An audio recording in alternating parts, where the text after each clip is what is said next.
ಏನು ಮಾಡೋದು? ಅವಿ ಹಿಡ್ಕೊ, ನಾವೇ ಹಾಸ್ಪಿಟಲ್ ಕರ್ಕೊಂಡು. ನಿಮಿಷ.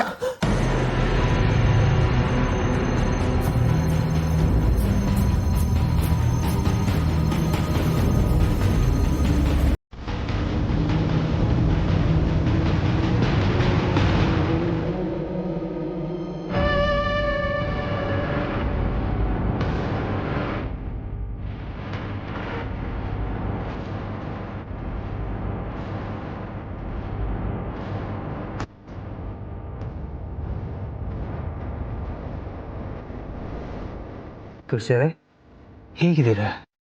ಏನಾಯಿತು?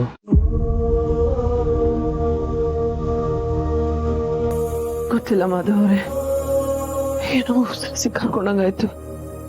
ತಲೆ ಚಕ್ಕರ್ ಬಂತು. ಇನ್ನೊಂದು ನಿಮಿಷ ಆಗಿದ್ರೆ ನಾವು ಬದುಕ್ತಾನೆ ಇರಲಿಲ್ಲ ಅನ್ಸ್ಬಿಡ್ತು. ಅದಕ್ಕೆ ಹಾಗೆಲ್ಲ ಮಾತಾಡ್ಬಿಡಿ. ಬನ್ನಿ, ನೀವು ಒಂದು ಸ್ವಲ್ಪ ಹೊತ್ತು ರೆಸ್ಟ್ ಮಾಡಿ. ನಾನು ಡಾಕ್ಟ್ರಿಗೆ ಫೋನ್ ಮಾಡ್ತೀನಿ. ಅವಿ, ಅದರ ಅವಶ್ಯಕತೆ ಇಲ್ಲ. ಇವಾಗ ಇವರು ಹುಷಾರಾಗಿದ್ದಾರಲ್ವಾ, ನೀವೆಲ್ಲ ಗಾಬರಿ ಆಗಬೇಡಿ. ಬಾಬಾ, ಅವ್ರನ್ನ ಕರ್ಕೊಂಡು ಹೋಗಿ, ಅವ್ರು ಸ್ವಲ್ಪ ರೆಸ್ಟ್ ಮಾಡಲಿ. ಥ್ಯಾಂಕ್ಸ್ ಶಾರ್ವರಿ, ನೀನು ತೀರ್ಥ ಕೊಟ್ಟಿದ್ದಕ್ಕೆ ತುಳಸಿಯವ್ರು ಸ್ವಲ್ಪ ಆರಾಮಾದ್ರು. ಪರವಾಗಿಲ್ಲ ಬಾಬಾ, ದೇವ್ರ ದಯೆ, ಏನೂ ಆಗ್ಲಿಲ್ವಲ್ಲ. ಏನ್ ಮಾತು ಅಂತ ಮಾತಾಡ್ತೀಯಮ್ಮ? ಸಿಕ್ಕಾಕೊಂಡ್ಬಿಟ್ರೆ ಅಂತ ಹೇಳಿ ಹೆದರ್ಸ್ಬೇಡ. ಇಷ್ಟಕ್ಕೂ ಸಿಕ್ಕಾಕೊಂಡ್ಬಿಟ್ರೆ ಅಂತ ಹೆದರ್ಕೊಳ್ಳೋದಕ್ಕೆ ನಾವೇನವ್ರು ಸಾಯಿಸ್ತಾ ಇದ್ದೀವೇನಮ್ಮ? ಸತ್ತಿದ್ದಾರೆ ಅಂತ ಹೇಳಿ ಒಂದು ಫೇಕ್ ಸರ್ಟಿಫಿಕೇಟ್ ಮಾತ್ರ ತಗೋತಾ ಇದ್ದೀವಿ. ಇವತ್ತಲ್ಲ ನಾಳೆ, ಇನ್ನೊಂದು ಸ್ವಲ್ಪ ದಿವಸದಲ್ಲಿ ಹೇಗಾದರೂ ಒಂದು ಒರಿಜಿನಲ್ ಡೆತ್ ಸರ್ಟಿಫಿಕೇಟ್ ತಗೊಳ್ಳೇಬೇಕಲ್ವಾ? ಸ್ವಲ್ಪ ಅಡ್ವಾನ್ಸ್ ಆಗಿ ತಗೋತಾ ಇದ್ದೀವಿ ಅಷ್ಟೇ. ನೀ ಸುಮ್ಮನಿರಮ್ಮ, ಹೆದರ್ಸ್ಬೇಡ. ತಾತಂಗೆ ಅನುಮಾನ ಬಂದ್ಬಿಟ್ರೆ? ಬರಲ್ಲ. ಒಂದು ವೇಳೆ ಬಂತು ಅಂತ ಇಟ್ಕೋ, ಏನು ತೊಂದರೆ ಇಲ್ಲ.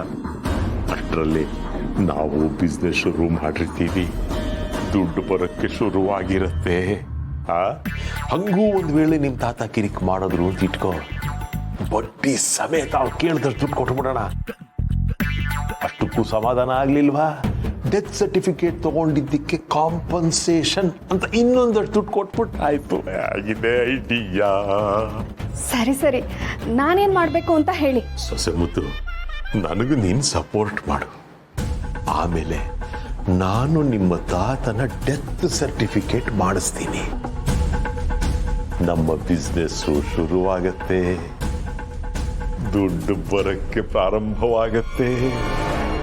ಆಮೇಲೆ ಸ್ವರ್ಗಕ್ಕೆ 3 ಗೇಣು.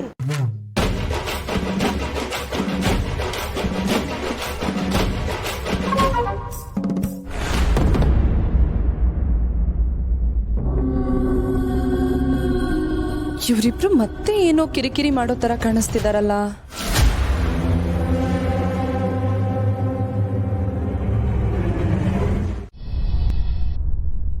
ಏನು? ಅದಕ್ಕೆ ಹಚ್ಚಿದ ದೀಪದ ಎಣ್ಣೆಲಿ ಕೆಮಿಕಲ್ ಮಿಕ್ಸ್ ಮಾಡಿ ಅವ್ರಿಗೆ ಉಸಿರು ಕಟ್ಟೋ ಹಾಗೆ ಮಾಡಿದ್ಯಾ? ಆಮೇಲೆ ಅದಕ್ಕೆ ಉಸಿರಾಟ ಸರಿ ಹೋಗೋ ಹಾಗೆ ತೀರ್ಥದಲ್ಲಿ ಔಷಧಿ ಹಾಕಿದ್ಯಾ? ಇಷ್ಟೆಲ್ಲ ಯಾಕೆ ಮಾಡಿದೆ ನೀನು? ನಮ್ಮ ಅದಕ್ಕೆ ಜೀವದ ಜೊತೆ ಯಾಕೆ ಆಟ ಆಡ್ದೆ? ಇಷ್ಟು ವರ್ಷಗಳಾದ್ರೂ ನೀವು ನನ್ನನ್ನ ಅರ್ಥನೇ ಮಾಡ್ಕೊಂಡಿಲ್ಲ ರೀ. ಅವತ್ತೇನಂದ್ರಿ, ಈ ಮನೆಯಲ್ಲಿ ನನ್ನ ಯೋಗ್ಯತೆ ಏನು ಅಂತ ನನಗೆ ತಿಳಿಸ್ತೀರಾ?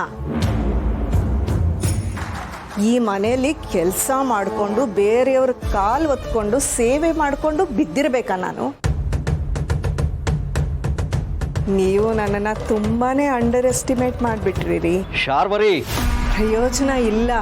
ನೀವು ಎಷ್ಟು ಕೂಗಾಡಿದ್ರೂ ಯಾವ ಪ್ರಯೋಜನಕ್ಕೂ ಬರಲ್ಲ. ಇಷ್ಟು ದಿನ ನಿಮ್ಮ ಟೈಮ್ ನಡೀತಿತ್ತು, ಈಗ ಎಲ್ಲ ನನ್ನ ಕಂಟ್ರೋಲಲ್ಲಿದೆ.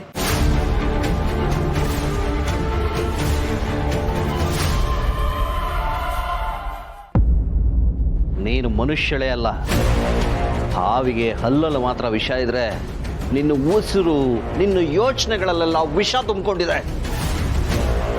ನಿನ್ನ ಸುಮ್ಮನೆ ಬಿಟ್ರೆ ಈ ಮನೆನ ಸರ್ವನಾಶ ಮಾಡ್ಬಿಡ್ತೀಯ. ಬಿಡಲ್ಲ ನಿನ್ನ ಕೊಂದು ಬಿಡ್ತೇನೆ. ಕೊಂದು ಬಿಡಿ, ನನ್ನನ್ನ ಇಲ್ಲೇ ಕೊಂದು ಬಿಡಿ. ನನಗೂ ಇದೆಲ್ಲ ಸಾಕಾಗಿದೆ.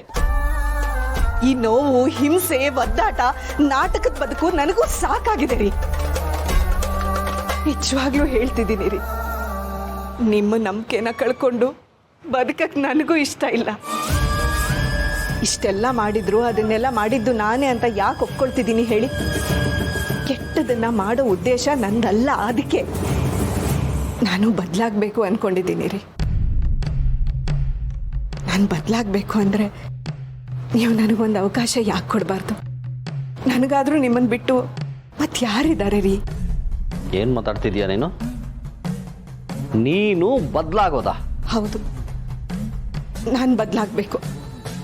ಬದಲಾಗ್ತೀನಿ. ಈಗಾಗಲೇ ಬದಲಾಗಿದ್ದೀನಿ ರೀ. ಯಾವತ್ತೂ ನಡೆದಿರೋ ಘಟನೆ ನಾನು ನೆನ್ಪು ಮಾಡಿಕೊಂಡು ಯಾಕ್ರಿ ನನ್ನನ್ನು ಕೆಟ್ಟವಳು ಅಂತಿದ್ದೀರಾ? ಒಳ್ಳೆಯವಳು ಆಗಬೇಕು ಅಂತ ಅನ್ಕೊಂಡವಳನ್ನ ನೀವಾಗೆ ಕೆಟ್ಟವಳನ್ನಾಗಿ ಮಾಡ್ತಿದ್ದೀರಾ.